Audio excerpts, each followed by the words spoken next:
Hi friends, అందరికీ నమస్కారం. ఎలా ఉన్నారు ఫ్రెండ్స్? అందరూ బాగున్నారా? నేను కూడా బాగానే ఉన్నాను ఫ్రెండ్స్. ఆషాఢంలో గోరింతాకు పెట్టుకోవడంలో ఎందుకు ఆడవాళ్ళు ఇష్టపడతారో దాని గురించి ఒక కథ ఉంది, చూడండి ఫ్రెండ్స్. ఆ కథ ఏంటంటే, గౌరీదేవి బాల్యంలో చెల్లెలతో వనంలో ఆటాడే సమయంలో రజస్రాలు అవుతుంది. ఆ రక్తపు చుక్క నేలను తాగగానే ఒక మొక్క పుడుతుంది. ఈ వింతను చెల్లెలు పర్వతరాజుకు చెప్పగా సతీ సమేతంగా వచ్చి చూశారు.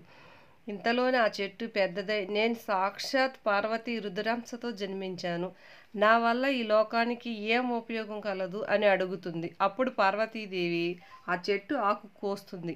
ఆమె వేళ్ళు ఎర్రగా మారతాయి. అయ్యో, బిడ్డ చేయి కన్నిపోయింది అని పర్వతరాజు అంటాడు. నాకు ఏ విధమైన బాధ లేదు, పైగా ఇది చాలా అలంకారంగా చాలా బాగుంది అనిపిస్తుంది అని చెప్తుంది. దీంతో పర్వతరాజు, ఇకపై స్త్రీల సౌభాగ్యానికి చిహ్నంగా ఈ గోరెంటాకు మానవ లోకంలో ప్రసిద్ధి చెందుతుంది. స్త్రీల గర్భాశయ దోషాలను తొలగిస్తుంది, అతి ఉష్ణం తగ్గించి స్త్రీల ఆరోగ్యాన్ని కాపాడుతుంది, చేతులు కాళ్ళు అందాన్నిచ్చే అలంకార వస్తువుగా వాడబడుతుంది. అదే ఈ చెట్టుకు జన్మ సార్థకత అని అంటాడు. అందుకే మహిళలు ఆషాఢ మాసంలో గోరెంటాకు ఎక్కువగా పెట్టుకుంటారు ఫ్రెండ్స్. మీకు ఈ వీడియో నచ్చినట్లయితే లైక్ చేయండి, షేర్ చేయండి, కామెంట్ చేయండి ఫ్రెండ్స్.